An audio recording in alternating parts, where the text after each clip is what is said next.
Hola, mis queridos hermanos y hermanas, bienvenidos a la segunda parte del estudio de Ven, Sígueme de esta semana. Estamos hablando acerca del sacerdocio, aprendimos algunas cosas lindas, no solo acerca del sacerdocio, sino también del orgullo. En la parte 1, no dejen de verlo, estudiamos ya en esa parte la sección 106 y parte de la 107. Hoy continuamos aprendiendo acerca del sacerdocio y algunas cosas más.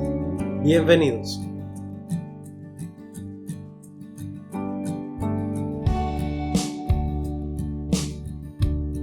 Yo soy Daniel Ampudia Lazo, este es el estudio de Ven, Sígueme y como les decía, estamos aprendiendo acerca del sacerdocio. Vamos a ir a los versículos 53 y en adelante, vamos a leer y comentar algunas cosas. Vamos a conversar acerca de un personaje de las escrituras que también es uno de mis favoritos. Yo sé que escuchan eso seguido, pero no es broma, son de los que me caen súper bien. Leamos. 3 años antes de su muerte, Adán llamó a Set, Enos, Cainán, Mahalaleel, Jared, Enoc y Matusalén, todos ellos sumos sacerdotes, junto con el resto de los de su posteridad que eran justos, al valle de Adán Ondi Amán. Y allí les confirió su última bendición. Ok, tenemos una gran reunión de sacerdotes, una reunión chévere de la iglesia. Y aquí habían algunos de los grandes: Set, Enos, Cainán, Jared, Enoc, Matusalén, Adán mismo. Ahora fíjense que dice que es 3 años antes de la muerte de Adán.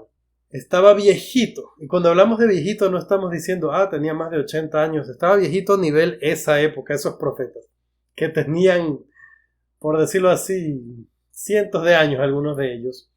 Versículos anteriores mencionan la edad a la que varios de ellos recibieron el sacerdocio.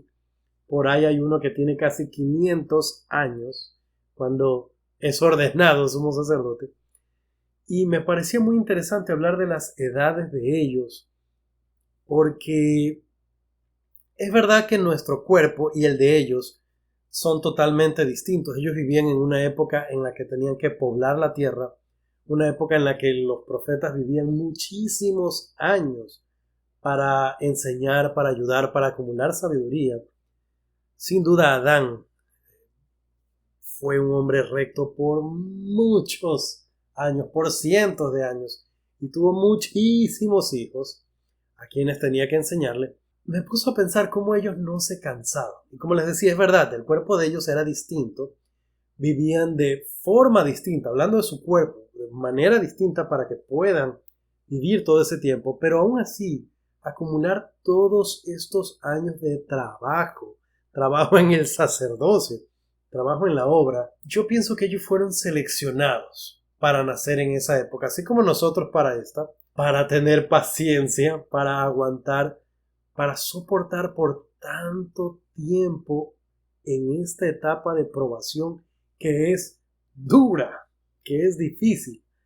Así que mi admiración para estos poseedores del sacerdocio. A veces nosotros tenemos mucho tiempo en un llamamiento y ya nos aburrimos, ya no queremos. A ellos les tocó distinto, les tocó muy distinto. Entonces nuestro profundo respeto y admiración para estos primeros santos. Siento particularmente profunda reverencia por Adán, es uno de mis favoritos, como les decía. Pero leamos algo más.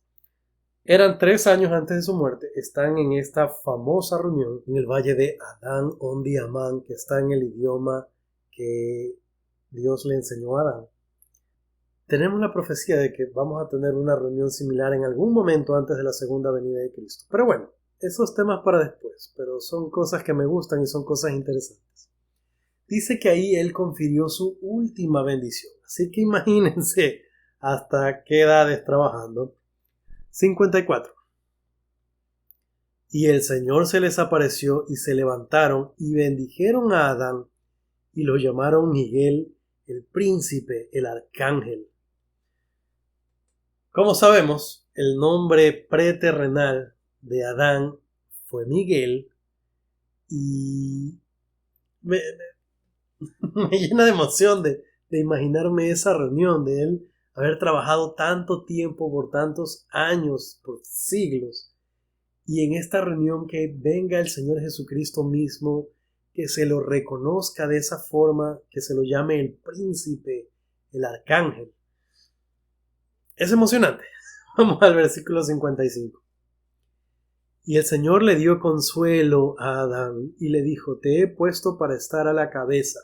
Multitud de naciones saldrán de ti y tú le serás por príncipe para siempre. ¿Por qué me emocionan tanto estos versículos? Yo veo aquí cómo el Señor reconoce la labor de Adán, reconoce sus esfuerzos, más o menos como cuando Jesucristo llega aquí al continente americano y estando en medio de ellos dice: Nefi, ven acá. Nos conoce el Señor y conoce nuestros esfuerzos, conoce nuestro trabajo. El Señor dio consuelo a Adán. ¿Se imaginan todas las penas y las cargas que él había acumulado otra vez de vivir cientos de años en esta etapa que es difícil, que es dura?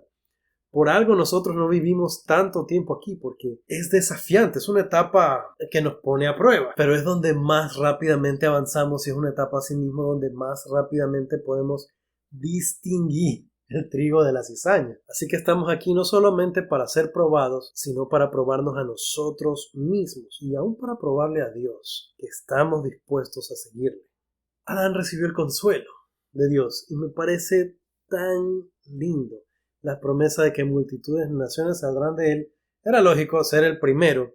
Cuando yo leo esto, yo entiendo más como que están hablando de la gente buena que vendría de él, de su descendencia. Ahora, príncipe. Usualmente nosotros guardamos los elogios para Jesucristo. Y es por una buena razón, porque Él y nuestro Padre son el objeto de nuestra adoración y de nuestra alabanza. Y no hay Dios fuera de ellos. Pero no podemos dejar de sentir admiración por personajes de las Escrituras que han hecho tanto por nosotros. Pienso yo en José, pienso yo en Nefi, pienso yo en Moroni el capitán, por un lado, y Mormón y Moroni, los profetas. Han hecho tanto por nosotros.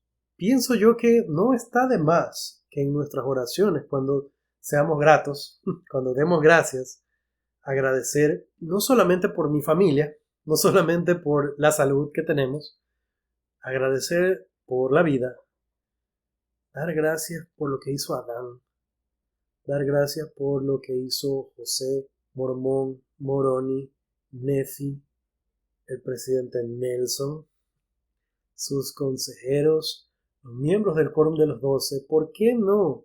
Nuestro presidente destaca, nuestro obispo. Hay tanta gente que hace tanto esfuerzo por nuestro bien.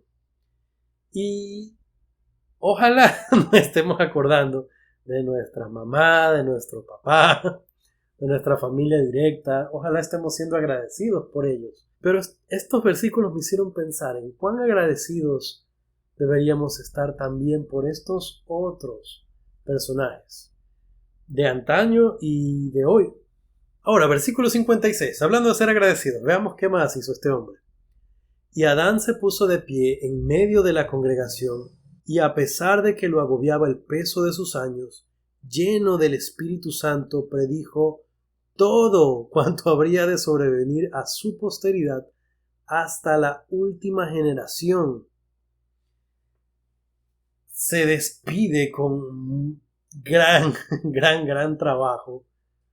Tiene que haber sido un momento increíble, y esto me hace pensar en la sabiduría de los mayores, de nuestros mayores, y muchas veces no somos agradecidos con toda la sabiduría y todo el cúmulo de conocimiento que han almacenado nuestros mayores, que han amasado nuestros mayores. La combinación de tantas vivencias y tantas experiencias. En muchas culturas se tiene gran respeto por los ancianos.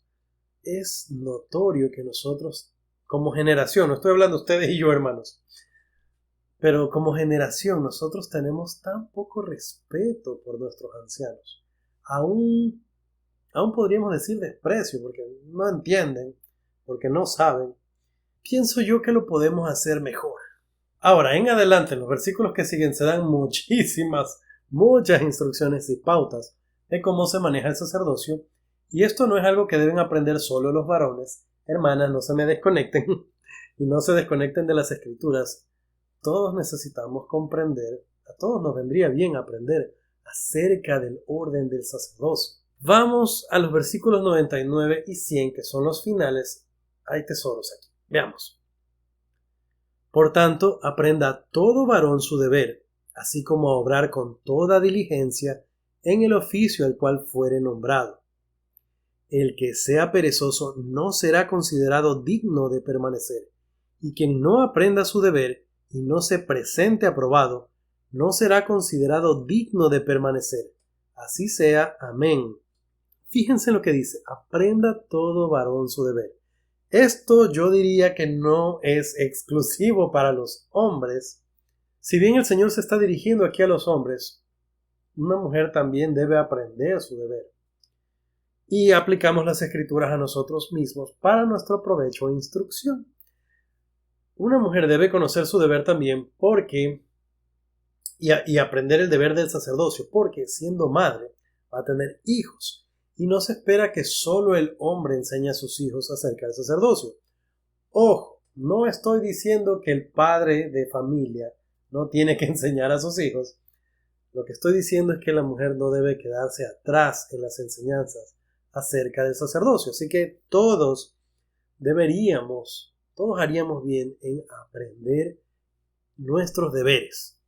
Ahora, de forma particular, el Señor dice, para los varones, todo varón aprenda su deber, así como obrar con toda diligencia. Esto es interesante para mí porque nosotros a veces vemos hermanos que cuando se los llama a servir, están esperando que les digan qué es lo que tienen que hacer. Y hasta cierto punto está bien, porque los manuales dan orden de capacitación. Entonces se supone que una persona que se la llama debe ser capacitada por alguien. ¿Ok? Pero, si a mí nadie me capacita, si nadie vino a mi casa a enseñarme, si nadie en la capilla me agarró aparte y me dijo, mira hermano, esto es lo que tiene que hacer. Los manuales están ahí. Antes podíamos decir, bueno, los manuales están en la biblioteca. Ahora los manuales están ahí en internet. Están aquí. Súper fácil. Entonces, yo puedo fácilmente aprender mi deber. Aprenda todo varón su deber. Yo puedo aprender por mí mismo qué es lo que debo hacer. Y según el Señor, debo aprenderlo con diligencia. Entonces no tengo excusa. Aun si no se cumple, aun si alguien no hizo lo que debía hacer, yo debo hacer lo que yo debo hacer. Ahora, la condena del 100 es muy clara. El que sea perezoso no será considerado digno de permanecer. Y el que no aprende su deber no es considerado digno de permanecer. Entonces yo, que no quiero ser considerado perezoso por el Señor y que me gustaría permanecer, con más razón debo buscar la forma de no quedarme ahí sin hacer nada. A veces, otra vez, estamos diciendo, bueno, el presidente no me dio ninguna asignación. Yo puedo hacer las cosas por mí mismo. Y todos tenemos, como les decía, hablando del orgullo, todos pecamos de esto también en algún momento. Hay personas que son muy buen ejemplo con esto, y hay personas que son muy mal ejemplo con esto. Pero la moraleja, la enseñanza del Señor, la doctrina, es que yo no debería estar esperando a que me digan lo que debo hacer, sino que debería yo mismo aprenderlo y hacerlo. Ahora, en este mismo momento que yo lo digo, estoy acordándome de varias cosas que yo mismo no he hecho, y es un buen momento, es una oportunidad para arrepentirnos, es una oportunidad para considerar que tenemos que cambiar, que hay cosas que debemos hacer, cosas en las que debo aplicarme. Ok, pasemos ahora a la sección 108, y esta sección es una revelación para un hermano Lyman Sherman, que había sido previamente, antes, ordenado como 70, así que era una autoridad general. Y él había pedido revelación al Señor a través de José. Había pedido a José que le manifieste la voluntad de Dios. Vamos a aprender de las cosas que se le dijeron a él. Versículo 1. De cierto, así te dice el Señor, mi siervo Laiman, te son perdonados tus pecados, porque has obedecido mi voz al venir aquí esta mañana para recibir consejos del que yo he nombrado. Siempre les digo, este versículo me puso a pensar, pero es la verdad, estos versículos me ponen a pensar. Te son perdonados tus pecados. ¿Cuál es la razón? Siempre que yo escucho que los pecados de alguien son perdonados, esto me hace pensar, aquí viene un tip, una idea. Aquí vamos a ver una forma en la que nuestros pecados no son perdonados, no pueden ser perdonados. Y dice, porque has obedecido mi voz al venir aquí esta mañana a recibir consejos del que yo he nombrado. O en otras palabras, está dispuesto a recibir revelación a través del profeta. Para mí eso quiere decir, si voy a aplicar las escrituras, que si yo voy con la actitud adecuada a la conferencia general, y con asistir no me refiero a literalmente ir al centro de convenciones, sino estar ahí atento, sea en la capilla, sea en mi casa. Las reuniones obviamente son transmitidas, entonces las podemos ver en nuestro teléfono, computadora. Pero si yo voy, y aquí viene un punto particular, tenemos cerca una conferencia. La conferencia es toda la conferencia. Yo no sé por qué hay personas que piensan, uno les pregunta, hermano, ¿fue a la conferencia? Sí, el domingo en la mañana. Y el sábado, y el domingo en la tarde, y la del sacerdocio, y... Por alguna razón, hay muchos hermanos que piensan que la conferencia general es el domingo en la mañana. Todas las sesiones de la conferencia son la conferencia. Si nosotros asistimos a toda la conferencia con la actitud de obtener la voz de Dios mediante sus líderes, mediante sus profetas, nuestros pecados no serán perdonados. Vamos a leer el versículo 2. Dice, repose por tanto tu alma en cuanto a tu condición espiritual y no resistas más mi voz. Le está diciendo en otras palabras, hermano, tranquilo, ya tu condición espiritual no te preocupes por eso, pero no resistas más mi voz. ¿Y qué significa esto de resistir la voz del Señor? ¿Qué significa para ustedes? Otra vez, hablando de conferencia general, yo me pongo a pensar, cuando nosotros escuchamos a las autoridades generales, pensamos enseguida en yo voy a hacer eso. O pensamos en no, mire, la verdad es que eso no se aplica porque, o sea, tal vez en Estados Unidos o tal vez ellos que son autoridades generales, pero uno que vive acá, en América Latina, y acá las cosas son diferentes. ¿Resisto la voz del Señor? ¿Estoy yo mismo restringiéndome las bendiciones de participar de la conferencia general? ¿Estoy impidiendo que mis pecados sean perdonados? Vamos al versículo 3. Dice, levántate y ten más cuidado desde ahora en adelante de observar los votos que has hecho y que haces, y serás bendecido con bendiciones sumamente grandes. Me parece interesante la forma en la que se usan las palabras aquí. Levántate. Cuando uno peca, es como que uno se cae. Entonces aquí el llamado del Señor es a levantarse y la advertencia, ten más cuidado de ahora en adelante. Y se nos hace la aclaración de observar los votos. Es decir que nosotros tenemos, y ya lo conversamos hace poco cuando hablamos acerca del albedrío, hablamos que albedrío es escoger lo bueno, es el privilegio que yo tengo de escoger lo bueno por mí mismo. Si yo ya decidí hacer convenios, si yo ya hice un convenio con Dios, mi responsabilidad es cumplir con ese convenio. O como dice aquí, observar los votos que hicimos. No es utilizar mi albedrío, hacer lo que me da la gana y faltar o incumplir con los convenios que hice.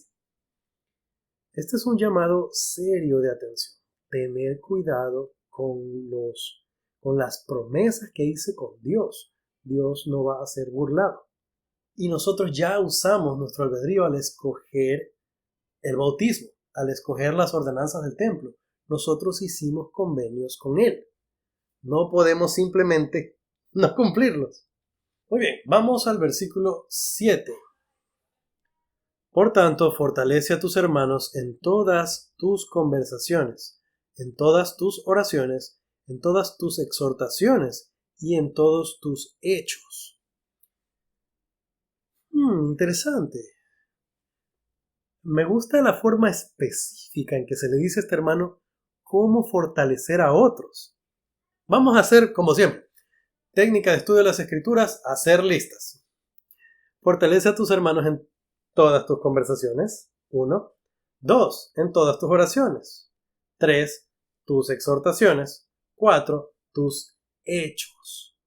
Nosotros podemos fortalecer, y si lo ponemos en negativo, nosotros podemos debilitar a otros si hacemos mal algunas de estas cosas. Por ejemplo, con nuestros hechos. Si nosotros no nos portamos bien, estamos poniéndole el pie a otro en su progreso, ya sea porque nuestras malas acciones les traen problemas o porque no damos un buen ejemplo y se desaniman otros, o porque tal vez nos quieren seguir en las cosas malas que hacemos. Peor todavía, ¡ay de los que son piedra de tropiezo para mis pequeñitos!, dice el Señor.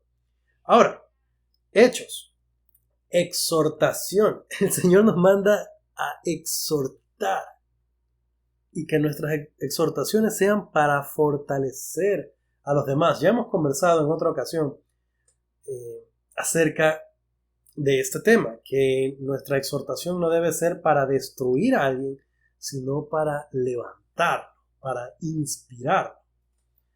Entonces tenemos hechos, exhortaciones, oraciones. Acordémonos de orar por otras personas. No pidamos solo para nosotros, pidamos por otras personas. Y en nuestras conversaciones. ¿De qué manera nuestras conversaciones pueden fortalecer a otras personas? O si lo ponemos en negativo, ¿de qué forma nuestras conversaciones pueden debilitar a otras personas?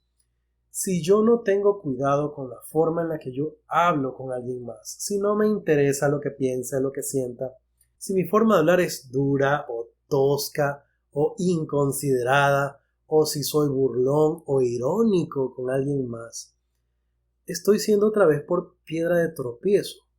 Eso es lo negativo, pero si lo vemos en positivo, yo puedo fortalecer a las personas aún por la manera en la que yo les hablo, la forma en la que yo les digo. Si alguien se está sintiendo mal y dice, no, todo sale mal en la vida, si yo me siento al lado de esa persona y le digo, sí, la vida es una tontera, no estoy ayudando. Si vemos a alguien triste, no nos metamos nosotros en la misma tristeza a hundirnos. Que todas nuestras conversaciones sean para fortalecer. Si a alguien le está yendo mal con algo, démosle ánimo. No le digamos, ya, déjalo botado. Si alguien nos dice, no, estoy tratando con mis clases de la escuela dominical, pero no sale, no les hagas caso, ya pide el relevo al obispo. No, no. Que todas nuestras conversaciones sean para fortalecer. Esto me hizo pensar también en el chisme. El chisme no ayuda. Hablar mal de otras personas no ayuda. Todos hemos sido culpables de esto en algún momento. No ayuda, no construye. Celebrar que a alguien más le va mal no ayuda. No construye, no fortalece. Pensemos, siempre que estamos hablando con alguien, pensemos, ¿esto que estoy diciendo fortalece a la persona que me está escuchando o no? Y yo creo que si lo tenemos en mente, habrán algunas cosas en las que nosotros empecemos a censurarnos, a controlarnos y al mismo tiempo en convertirnos una bendición para otras personas. Cuando falleció la esposa del presidente Hinckley, yo creo que les he contado esa historia. En su servicio funeral, alguna persona, no recuerdo quién, mencionó, hablando de ella, dijo que la hermana Hinckley era alguien que podía decir algo bueno de cualquier persona. Y me llegó al fondo, porque en ese momento yo reflexioné y pensé, wow, yo puedo decir algo malo de cualquier persona. Lo siento. Y si somos así, debemos arrepentirnos y podemos podemos arrepentirnos. Podemos ser como la hermana Hinckley, como la esposa del profeta. Podemos ser los que elevan a los demás con las cosas que decimos. Podemos ser los que no se unen a una conversación destructiva. Podemos ser los que cuando el resto están hablando mal de alguien, nosotros decimos, pero él tiene o ella tiene esto bueno. Y cambiamos la conversación. Y podrá ser poco divertido para algunos, a los que les entretiene el chisme, pero va a ser una fortaleza. Y como lo hablamos en la parte 1, a pesar de nuestro orgullo, nuestro Padre Celestial nos ama. Lo conversamos también la semana pasada. A pesar de nuestros errores, nuestro Padre Celestial nos ama. Nos va a decir, ya viste, yo te dije, pero no, nos ama. Cuán triste debe estar Él cuando nosotros hablamos mal de nuestros hermanos. Yo como papá me pongo a pensar como cuando mis hijos no se tratan bien entre ellos. Y cuán mal me siento por eso. Se me vienen a la mente muchas conversaciones de mis papás conmigo. Trata bien a tus hermanos. Son tus hermanos. Si tú no los tratas bien, imagínate el resto. Y eso se me grabó. Pero me pongo a pensar en nuestro Padre Celestial. Y cómo nos ve a nosotros mismos despotricando de alguien más y son nuestros hermanos. Si somos así con gente que conocemos, si somos así con hermanos de la iglesia, tal vez somos así con familiares, tal vez somos así con amigos, si somos así con ellos, ¿qué clase de hermanos somos? Pienso que podemos ser mejores hermanos. Pienso que podemos ser más como nuestro hermano mayor. Mis queridos hermanos y hermanas, si llegaron hasta aquí, like para ustedes. Gracias de todo corazón por acompañarnos en el estudio. Gracias por sus lindos comentarios, por sus palabras. Gracias a todos los que se acuerdan siempre de mi familia. Mis queridos hermanos, conmigo será hasta la próxima. Chao.